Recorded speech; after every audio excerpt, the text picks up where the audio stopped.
小轩窗梳妆，是谁家姑娘轻轻又香于铃铛？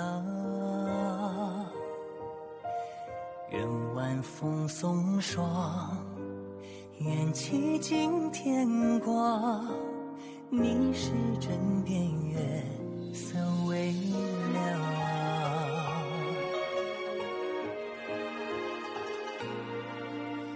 少年褪戎装，人把浮名藏，欢乐前桌的吟唱。愿人世无常，愿思念风涨，历史掌心将阳滚烫。夜雨绵绵，也不成面，相遇相见，相拥如眠，相随岁年年。苦足无眠，心事怎言？相与你相见，此情绵绵，心幸福绵绵。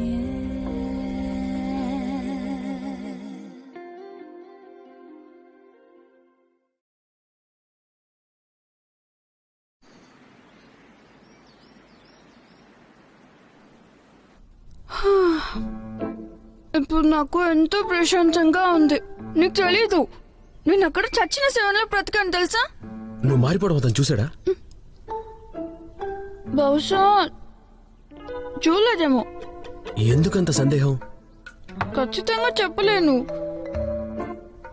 విచిత్రంగా ప్రవర్తిస్తూ ఉంటాడు. అతను సంతోషంగా ఉన్నప్పుడు నన్ను రోజు ఎంతో ఒంటరిగా వదిలేసి వెళ్తాడు. కానీ మనసు బాగాలేనప్పుడు మాత్రం కలిసి పడుకోమనేవాడు. ఒక్క నిమిషం, అప్పుడు మీరు కలిసి పడుకున్నారా? అసలు ఏం మాట్లాడుతున్నావు నువ్వు?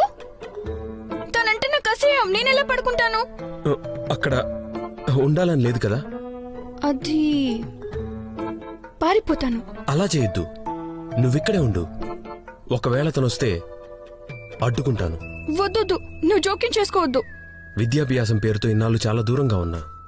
నిజం చెప్పాలంటే నిన్ను రాజభవనం బయటకు తీసుకెళ్లి ఉంచడానికి చాలా ఏర్పాట్లు చేశాను. ఏంటవి? రా, వచ్చాక తినచ్చలే. రా రా రా. సరే ఆగు.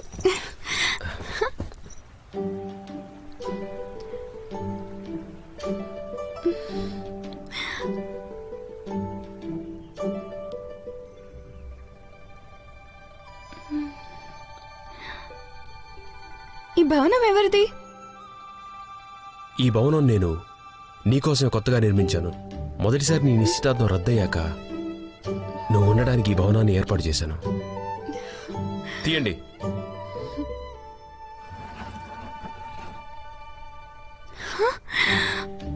భలే ఉంది.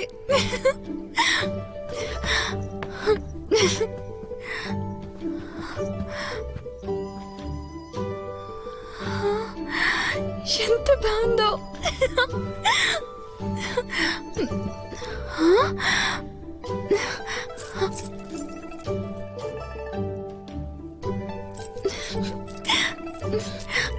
ఎలా ఉన్నాను? బాగున్నావు. నువ్వు ఏది వేసుకున్న అందంగానే ఉంటావు. పరిమళమా? అయితే రా, నా పైన కొట్టు. ఇలా కూర్చో. ఇది ఇలా ఇవ్వు.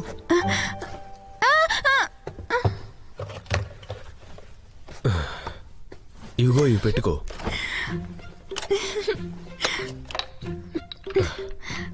ఇది బాగుంది.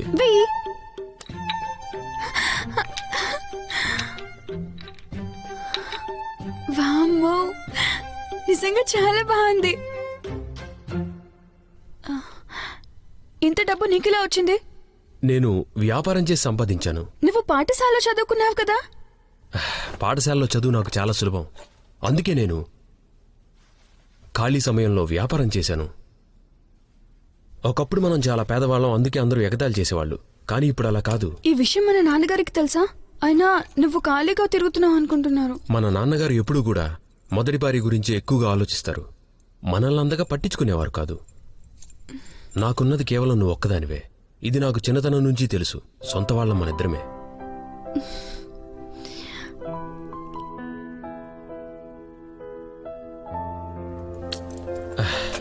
బాధగా ఉంది. నువ్వు నన్ను జోక్యం చేసుకోవద్దన్నావు. అందుకే నీకు ఈ భవనం అవసరం లేదు. లేదు లేదు, నాకు చాలా బాగా నచ్చింది. ఇదొక భవనం లాగా ఉంది. ఇక్కడ రాకుమారి నేనే. ఏంటిది? ఇది నేను కొత్తగా చేయించుకున్న ఆభరణం. నడిస్తే శబ్దం వస్తుంది. అప్పుడు అందరికీ నేను వస్తున్నానని తెలుస్తుంది. గొప్పగా ఉంటుంది. ఈ ఇనప వస్తువు నీకెందుకు? నీకు బంగారు ఆభరణం చేయిస్తాను. ఇది వెంటనే తీసేయి. నీకంత అందంగా లేదు. లేదు లేదు లేదు, ఇది బానే ఉంది. ఏమో అలా అనిపించడం లేదు. పర్లేదు పర్లేదు. యువరాజా, ప్రణామాలు. యువరాజా, సైన్యాధిపతి గారు వచ్చారు. ఆయనతో చెప్పండి, నా సోదరి ఇక్కడ చాలా సంతోషంగా ఉంది. దయచేసి ఆయన్ని తిరిగి వెళ్ళమని చెప్పు. ఒక్క నిమిషం ఆగండి. సోదరా, ఇప్పటికి నేను ఆయన భార్యగానే ఉన్నాను. అందుకే ఎక్కడికి వెళ్ళలేను. అర్థం చేసుకో. చూస్తుంటే ఇప్పుడు మనం తండ్రి గారి సాయం అడగాల్సి వచ్చేలా ఉంది. అంటే యువరాణి నన్ను చూడాలనుకోవడం లేదు. అన్నా చెల్లెల మధ్య చాలా సాన్నిహిత్యం ఉంది. తనకు పెళ్ళైంది కాబట్టి ఒకరినొకరు కలుసుకోవడం చాలా కష్టం. అందువల్ల యువరాజు గారు తనతో ఎక్కువ సమయం గడపాలనుకుంటున్నారు.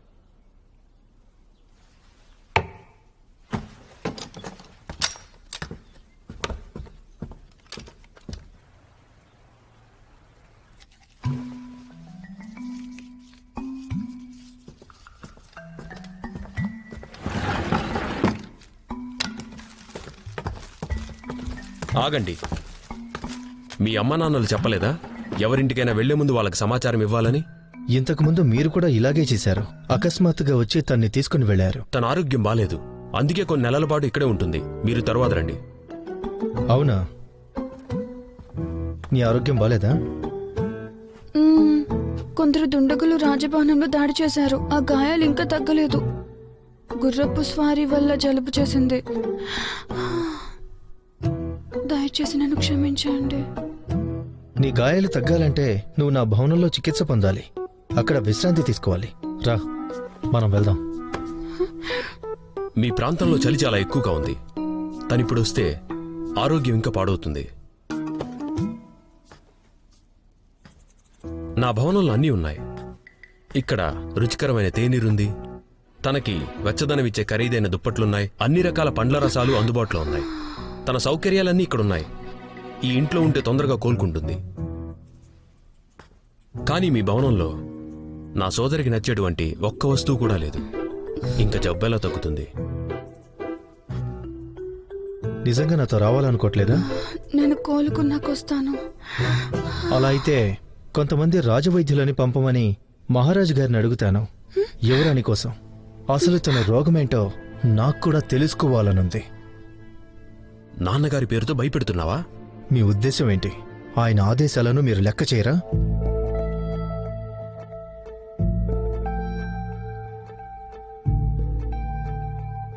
ఇప్పుడైనా ఒంటరిగా వెళ్లేలా కనిపించట్లేదు.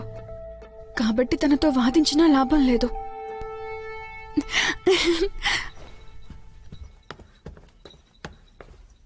సోదరా, మనం ఆకాశంలో తారాచంద్రుల్లా కలిసే ఉంటామని చెప్పేవాడివి కదా, ఒకరినొకరం జాగ్రత్తగా చూసుకుంటామని. కానీ ఇప్పుడు వెన్నెల మేఘం కప్పివేస్తుంది. షూ అనే మేఘం నన్ను దాచేస్తుంది. కానీ నేను తప్పకుండా తిరిగొస్తాను. ఏంటి నువ్వు చేస్తుంది?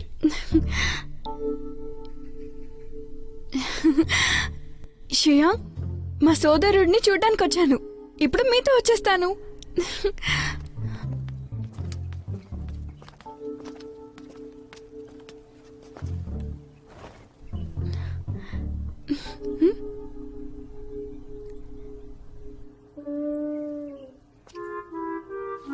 జాగ్రత్తగా వెళ్ళండి.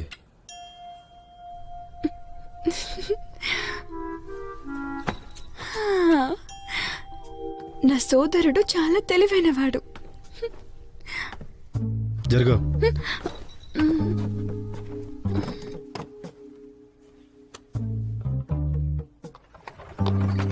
ఇప్పుడు ఒక అడుగు వెనక్కి వేశా, కానీ సూర్యోదయం తర్వాత మళ్ళీ మేము తప్పకుండా కలుసుకుంటాం. యువరాజా, నాకేం అర్థం కాలేదు. యువరాణి గారు అసలు ఏం చెప్పారు? తను వెళ్ళడానికి ముందు వెన్నెల మేఘం వెనక దాక్కుంది అంది. ఒకవేళ ఆ మేఘం గనక అతనే అయితే అతనికన్నా నీచుడు ఇంకెవరూ ఉండరు. నా సోదరి ఉద్దేశం అదే. ఎప్పుడైతే వెన్నెల మేఘం వెనక దాక్కుంటుందో అప్పుడు మేమిద్దరం తప్పకుండా కలుస్తాం.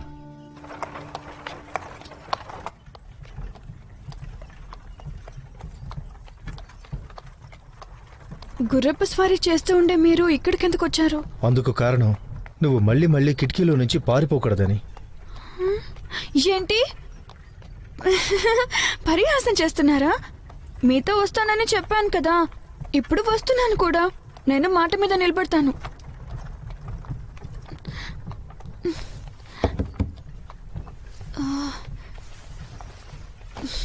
ఈ కుర్చీ చాలా గట్టిగా ఉంది. ముందే తెలిస్తే నా సోదరుడి వద్ద నుండి మెత్తటి వాటిని తెచ్చుకునేదాన్ని. చాలా సుకుమారిలా ఉన్నావు. నీకు ఏ రోగం లేదని నాకు సందేహంగా ఉంది. మీ మంచి కోసం ఇలా చేస్తున్నాను. మీరు సేనాధిపతి అయినా కూడా మీ దగ్గర సరైన సిబ్బంది లేదు. ఎవరైనా చూస్తే మా నాన్న డబ్బులు ఇవ్వట్లేదు అనుకుంటారు. ఇందాక నువ్వేదో మేఘం వెన్నెలని దాచేస్తుందన్నావు. నువ్వు నాపై ఆధారపడున్నావు కాబట్టి మన మధ్య ఎలాంటి పరిమితులు అక్కర్లేదు. రా, వచ్చి నా తొడపైన కూర్చో. నీకు నేనంటే గౌరవం లేదా? ఉందిగా, నిజంగా చెప్తున్నాను. బోలెడంత గౌరవం ఉంది. నువ్వు చెబుతుంది నిజమైతే ఇప్పుడే వచ్చి నా తొడపైన కూర్చో. అయ్యో, ఏంటండి మీరు? మీరు చాలా మంచివారు కదా. మీకెందుకు ఇబ్బంది? నాకు ఇక్కడ బానే ఉంది.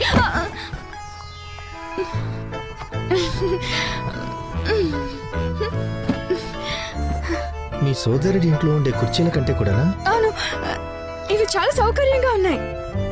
నిజంగా చాలా బాగున్నాయి. మా సోదరుడి ఇంట్లో ఉండేవి కళాత్మకంగా ఉంటాయి కానీ డబ్బులు వృధా తప్ప ఏం లేదు. ఇదే బాగుంది. యువరాణి గారి జబ్బుని నయం చేయవలసిన బాధ్యత నాపై ఉంది.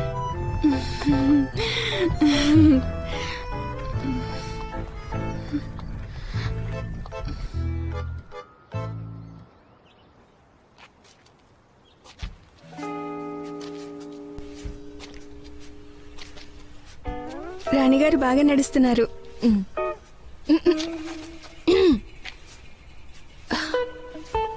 రెక్కలు లేకుండా ఆకాశంలో ఎగురుతున్నట్లు నా మనసు ఎగిరిపోతుంది తెలుసా. మధుపానం నా కోసం ఎదురు చూస్తూ తాగు తాగు. రాణిగారు, నా మనసు మత్తులో నీకోసం ఎదురు చూస్తుందని పాడాలి.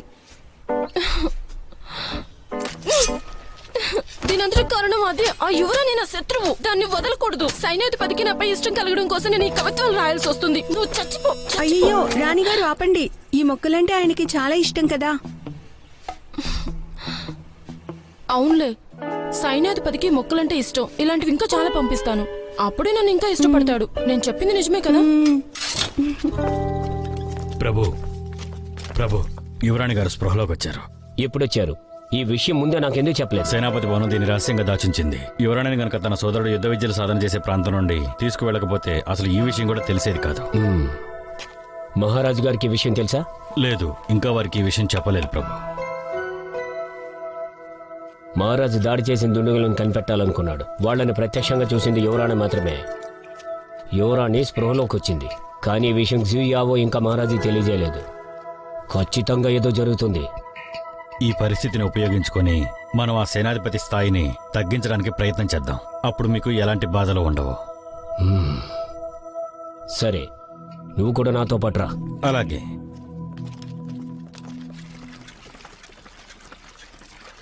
మీరు తొందరగా కోలుకుంటారని మీకోసం ఆయుర్వేద స్నానం సిద్ధం చేశా. ఎందుకంత కంగారు నీకు? మీకు చికిత్స చేయడానికి ఎవరూ ధైర్యం చేయడం లేదు, కానీ మీ గాయం మాత్రం పెరిగిపోతుంది. మనం దాన్ని తొందరగా నయం చేయాలి. షన్ యువరాజ్ ఇక్కడికి వచ్చి గొడవ చేసిన తర్వాత యువరాణి స్పృహలోకి వచ్చిందన్న విషయం చాలా తొందరగా అందరికీ తెలిసిపోయింది. ఖచ్చితంగా కొన్ని రోజుల్లో దుండుగులు ఎవరో తెలుసుకోవడానికి వాళ్ళు ఇక్కడికి వస్తారు. మిత్రమా, యువరాణి నమ్మాలా వద్దో తెలుసుకున్నారా? నిన్న మా మధ్య జరిగిన సంభాషణ తర్వాత తనపై నమ్మకం పెరిగింది. రాజభవనం నుండి వచ్చాక గోడపై నుండి దూకి పారిపోయి తన స్వభావం చూశాక మళ్ళీ ఆలోచనలు పడ్డా. తను అర్థం చేసుకోవడం సులభం కాదు. అయితే రాకుమారని నేను గమనిస్తూ ఉంటాను. మీ గాయం పూర్తిగా తగ్గేంత వరకు ఎలాంటి పొరపాటు జరగకూడదు.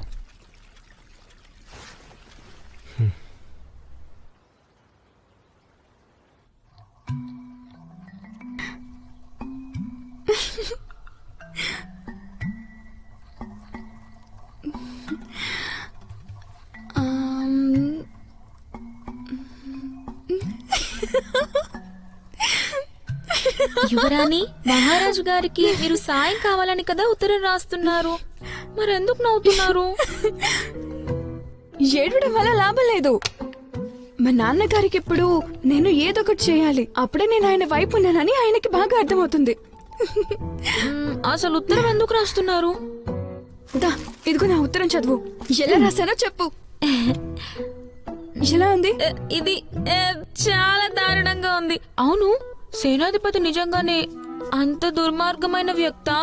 దుర్మార్గుడు కాదు, కానీ నేనే కావాలని కొన్ని నేరాలు అతని ఖాతాలో వేశా. నిజం చెప్పాలంటే ఆయన నిజంగా చాలా మంచివారు. ఇక్కడ ఏం జరుగుతుందో విచారణ చేయమని మా నాన్నగారు ఎవరైనా పంపిస్తారు కదా, అప్పుడు మనం ఇక్కడ నుంచి పారిపోవచ్చు. కానీ ఉత్తరం ఎందుకు రాసినట్టు? అయ్యో, ప్రస్తుతానికి ఇది అవసరం. షింగ్షన్ ఎదురు చూస్తూ ఉంటాడు. రా, షూయో నన్ను గమనిస్తూ ఉంటాడు. అందుకని నువ్వు యువరాజు భవంతికి వెళ్ళు. ఈ ఉత్తరాన్ని అందజేసిరా. జాగ్రత్తగా వెళ్ళు.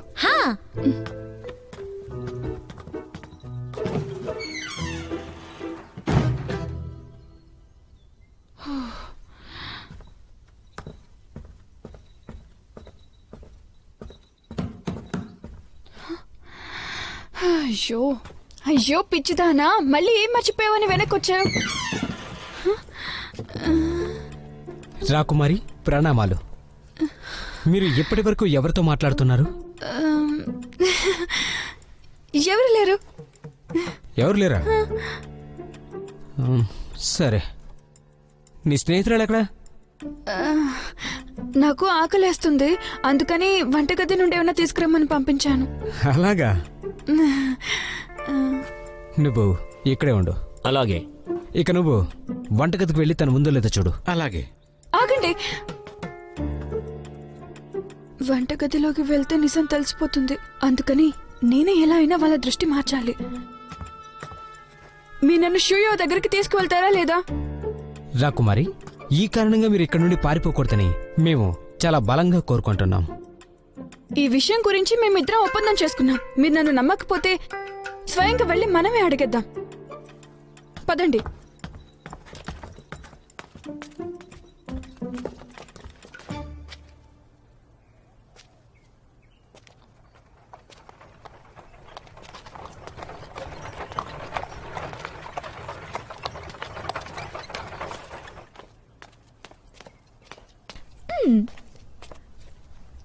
నా సోదరు ఎక్కడ? యువరాణి ఇప్పుడు వేరే పనుల్లో ఉంది, అందుకే ఈ ఉత్తరం నన్ను ఇవ్వమని పంపించింది. నా సోదరి ఎలా ఉంది? తనేమైనా ఇబ్బంది పెడుతున్నాడా? యువరానికి ఏ ఇబ్బంది లేదు, మీరేం కంగారు పడకండి. అయితే వెళ్ళి తనకి చెప్పండి, ఈ ఉత్తరం స్వయంగా నేను తీసుకెళ్లి రాజభవనంలో అప్పగిస్తాను, నేరుగా మా నాన్నగారికి. కంగారు పడొద్దని చెప్పండి. ఈ బాణాసంచా తీసుకెళ్లి తనకివ్వండి. ఆపదలో వెలిగించమని చెప్పండి. సరే.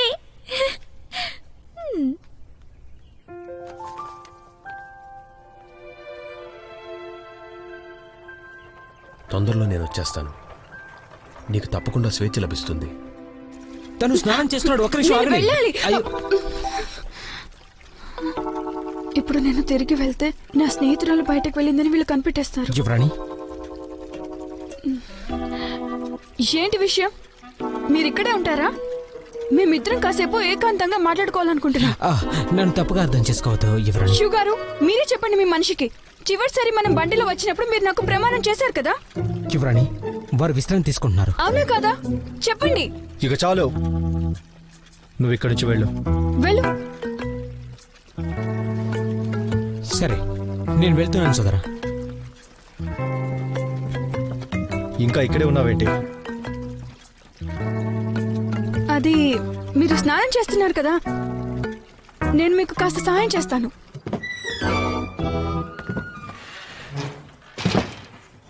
అధికారి గారు, ఇప్పుడు మనం ఏం చేద్దాం? యువరాణి ఇప్పుడు తనతో ఉంది కాబట్టి తప్పించుకునే దారి లేదు.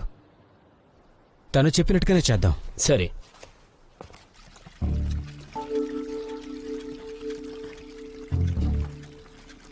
నేను ఇరుక్కుపోయాను. మగవాళ్ళు స్నానం చేయడం పుస్తకాల్లో తప్ప ఎప్పుడు చూడలేదు. కంగారు పడితే లాభం లేదు.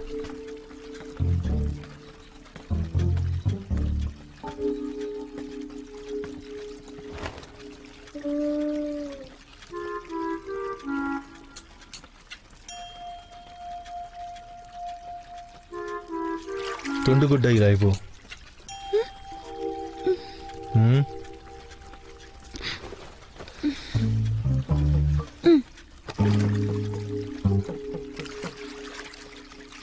చెప్పు, ఈసారి ఏ తప్పు చేశావు? నాకు చాలా ఇబ్బందిగా ఉంది. అనుక్షణం ఎవరో ఒకరు నన్ను గమనిస్తున్నారు. ఇది నమ్మలేకపోతున్నాను. ముందు నువ్వు చెప్పు, నేను నిన్ను నమ్మచ్చా? నేను నికోల్ భార్యనన్న సంగతి నువ్వు మర్చిపోవద్దు. భాయ్తో పోల్చుకుంటే మనిద్దరం ఒక కుటుంబం. కుటుంబం? ఎప్పుడు నన్ను తప్పించుకు తిరుగుతావు, ఇప్పుడేమో కుటుంబం అంటున్నావు. నిజం చెప్పు, నువ్వు తిరిగి రావడం వెనకాల ఏదైనా ఉద్దేశం ఉందా? లేదా ఎవరైనా నీకు తప్పుగా కనిపించారా? వాళ్ళని గమనించడం కోసం వచ్చావా? అలా చేయాల్సిన అవసరం నాకే ఉంది. కాసేపు మీతో కూర్చుని మాట్లాడదామని వచ్చాను. దానివల్ల మీకు వచ్చే నష్టమేం లేదు. నాకు వచ్చే నష్టం ఏంటో నువ్వు చూడాలనుకుంటున్నావా? సరే, అయితే ఇప్పుడు చూడు.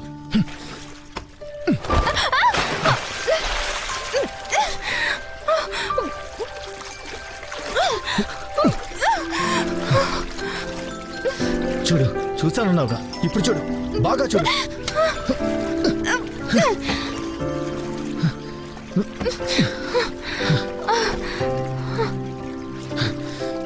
నాతో నువ్వు బలవంతంగా చూసేలా చేయాలనుకున్నా సరే నేను మాత్రం చూడను.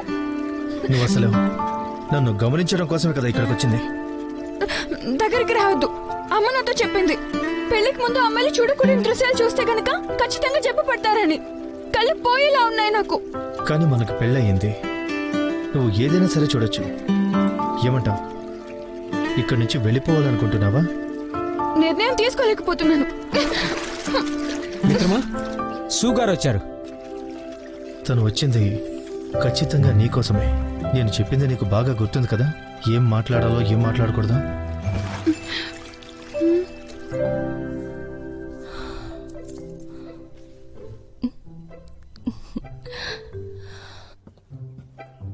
నువ్వు వస్తున్న విషయం నాకు ముందే తెలియపరచాల్సిందే. ముందుగానే ఏర్పాట్లు చేసుకునేవాడిని. ఒక ముఖ్యమైన విషయం మాట్లాడదామని వచ్చాను. ఒక అతిథిలా రాలేదు. రాకుమారి స్పృహలోకి వచ్చిందని తెలిసింది. నేను ఇప్పుడు తొందరగా వెళ్ళి తనను కలవాలి. రాకుమారి ఇప్పుడే కోలుకుంది. అంతలోనే అతిథులు వచ్చి తనని కలవడం మంచిది కాదు. మీరేం మాట్లాడుతున్నారో నాకు అర్థం కావటం లేదు. సమంజసం కానిది నీకా లేదా తనకా? నాన్నగారు, యువరాణి ఎప్పుడూ అనారోగ్యంగానే ఉంటుంది. తను ఇప్పుడు స్పృహలోకి వచ్చినా సరే తన మెదడు ఇంకా స్పష్టంగా పనిచేస్తూ ఉండకపోవచ్చు. అందుకని తనని ఇంకొన్ని రోజులు విశ్రాంతి తీసుకొనివ్వండి. మనం ఇక్కడికి రాము కదా. అయితే మీరే అడగండి, సైన్యాధిపతి గారు యుద్ధంలో గెలవడానికి ఏ రహస్యాలు ఉపయోగించారు? ఏమంటారు నాన్నగారు? ఇలా చూడు, రాజుగారి ఆజ్ఞను పూర్తి చేయడానికి వచ్చాను. నాకు దారి చూపించండి.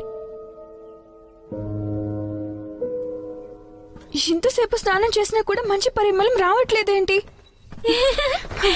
యువరాణి, మీరు మీ ఆయన కలిసి ఇంకా ఏమీ చేయలేదా?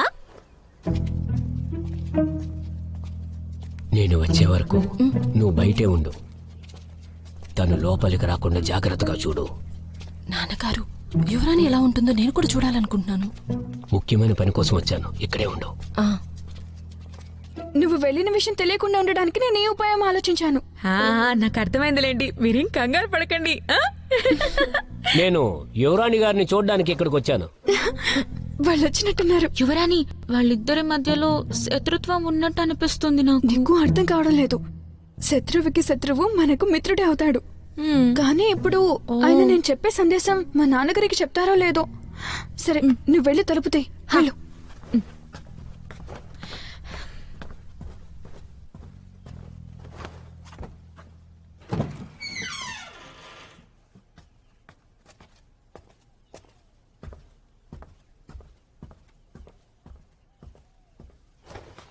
యువరాణి గారికి వందనాలు.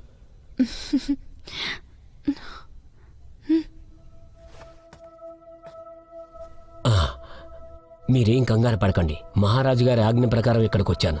నన్నెవరూ ఆపలేరు. మీరు సరైన సమయానికి వచ్చారు. మీతో చాలా విషయాలు చెప్పాలి. చెప్పండి యువరాణి, మీకు ఖచ్చితంగా న్యాయం చేస్తాను. నేను మాటిస్తున్నాను. కూర్చోండి. సరే.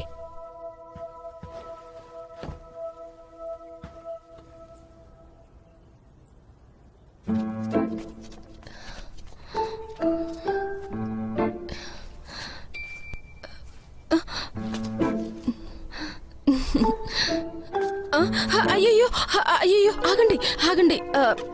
నీకు నచ్చేవి నేను తీసుకొచ్చాను. చూడండి, నేను పాడు చేసిన వాటికన్నా చాలా ఖరీదైనవి. ఇదెలా ఉంది? ఇది బాగుంది కదా? ఇవన్నీ మీకు నచ్చుతాయని నేను చాలా కష్టపడి తీసుకొచ్చాను. ఇలా చూడు, నువ్వు ఎక్కువ శ్రమ తీసుకోవద్దు. ఎందుకనలా? మీకింకా నా పైన కోపంగా ఉందా? ఇంతకు ముందు నేను తప్పు చేశానని ఒప్పుకుంటున్నా, కానీ ఈసారికి నన్ను క్షమించవచ్చు కదా. ఈరోజు ఎందుకు నువ్వు కొత్తగా కనబడుతున్నావు? అయితే మీకు తెలిసిపోయింది. నేను ఈరోజు కొత్త బట్టలు వేసుకున్నా మీకు అందంగా కనిపించాలని.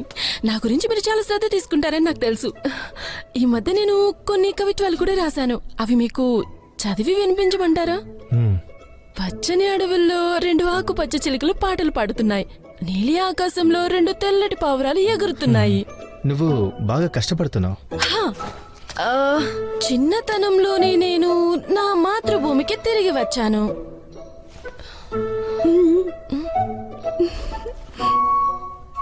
సరే, ఎవరి జాతకం ఎప్పుడు మారుతుందో ఎవరు చెప్పగలరు? ఇది మాత్రం నిజమే అనిపిస్తుంది. నేను ఇంకొని మీకు వినిపించాలి. ఒక కవిత ఉంది, ఇది మీకు బాగా సరిపోతుంది. నా మాట విని ఒక్క నిమిషం ఆగండి.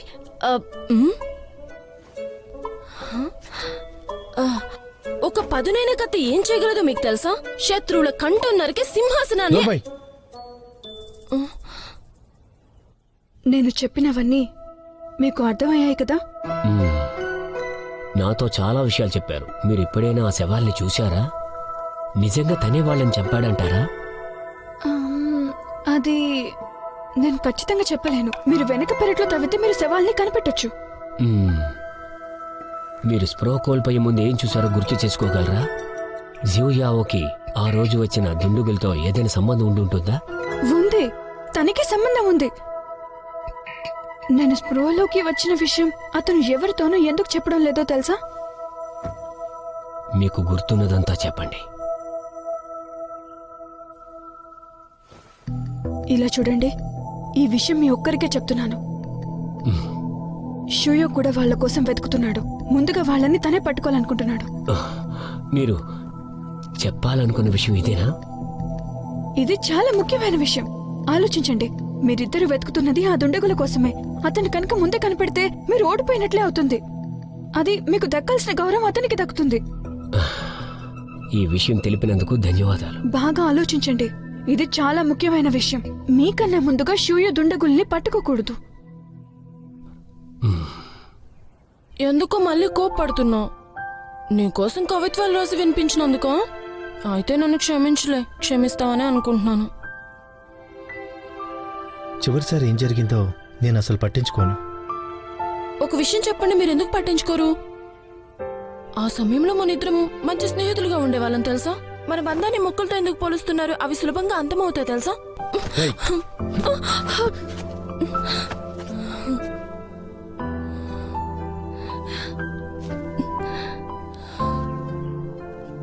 మీరు చాలా రోజులుగా నన్ను అస్సలు కౌగిలించుకోలేదు తెలుసా? నాకింకా గుర్తుంది, చిన్నతనంలో నేను పొట్టిగా లావుగా వికారంగా ఉండేదాన్ని. గొప్ప కుటుంబం అమ్మాయిలా లేనని అందరూ ఎగతాళి చేసేవాళ్ళు. కానీ నువ్వు మాత్రమే నన్ను వెనకేసుకొని వచ్చేవాడివి. నాకప్పుడు ఏ బాధ్యతలుండేవి కావు. నా సోదరుడే అన్నీ చూసుకునేవాడు. అది మళ్ళీ మీ అన్నయ్య గురించి కోపడుతున్నారు. నాకు కూడా మీలాగే సంతోషంగా ఉండే ఒక అన్నయ్య ఉండేవాడు. తను కూడా మీ అన్నయ్యతో పాటే దూరం అయ్యాడు. మీ నాన్నగారి గనుక ఆరోపణలు చేయకపోతే నా సోదరుడు సైన్యానికి దూరం అయ్యేవాడు కాదు, తర్వాత రాజభవనానికి కాపలాగా ఉండేవాడు కాదు, అలా విషాదకరంగా చనిపోయేవాడు కాదు. అయినా దాంతో నాకేంటి? నాకు ఎలాంటి సంబంధం కూడా లేదు. అది మీ ఇద్దరి యొక్క సమస్య మాత్రమే. ఆ కారణంతోనే నన్ను దూరం పెట్టి తప్పించుకొని తిరుగుతున్నారా? దీంతో నీకెలాంటి సంబంధం లేదు. ఆగండి, అసలేమైంది మీకు? నాన్నగారు, మీరు చాలా విషయాలు చెప్పారు, కానీ అవి సరిపోవు. అది నాన్నగారు, జరిగిన సంఘటనకి నాకు ఎలాంటి సంబంధం లేదని మీరైనా వారికి చెప్పండి. అసలు మీరు లోపలికి ఎందుకు వచ్చారు?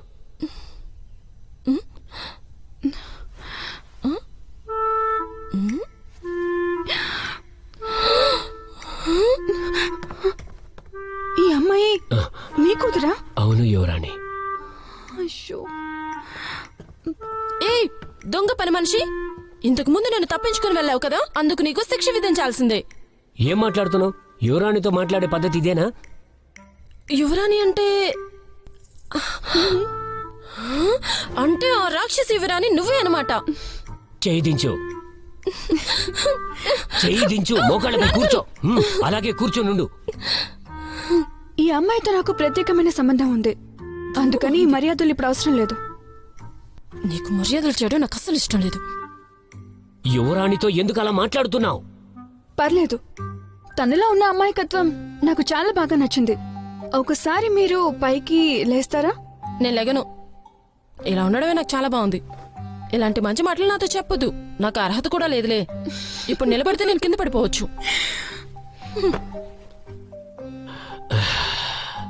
యువరాణితో మీరు చాలా సమయం మాట్లాడారు. ఎప్పటికైనా మీకు కావాల్సిన ఆధారాలు దొరికాయా? దొరికాయనే అనుకుంటున్నా. దీనిపై నాకు కొన్ని ఆలోచనలున్నాయి. మీరు కంగారు పడాల్సిందేమీ లేదు. నేను నా కుమార్తె బయలుదేరుతాం. బయలుదేరుతాం యువరాణి. అలాగే. అమ్మా రా రా, వెళ్దాం. ఇక్కడ ఎక్కువసేపు ఉండకూడదు. నానా ఆగండి, ఇక్కడ కాసేపు ఉండి వెళ్దాం. నువ్వు నాకు బాగా నచ్చావు, ఇక్కడికి తరచుగా వస్తూ ఉండు. నీకోసమైతే నేను రమ్మంటున్నానా? ఏంటి?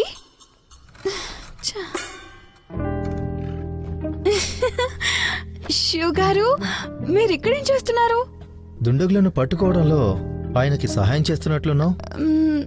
నేనా? అదే లేదే. అవునా? నువ్వేం చేశావో నీకు తెలుసు, కానీ మళ్ళీ నేను గుర్తు చేయాలి. ఈ భవనంలో అందరూ నా మనుషులు. నా ముందు నువ్వు అబద్ధం చెప్పలేవు. ఒకవేళ చెప్పావంటే ఏం చేస్తారు? ఆ అబద్ధం నీ ప్రాణం కూడా తీసేయొచ్చు.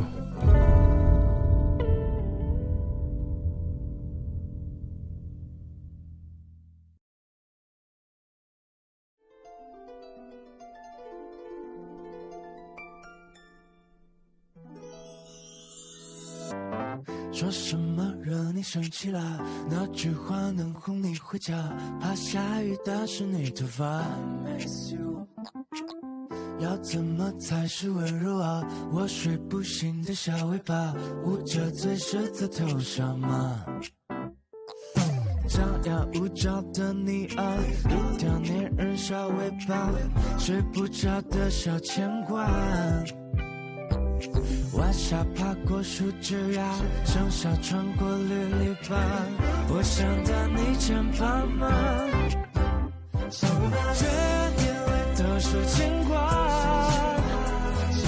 我还能有什么办法？没办法，是春雨随的路下，那就这样。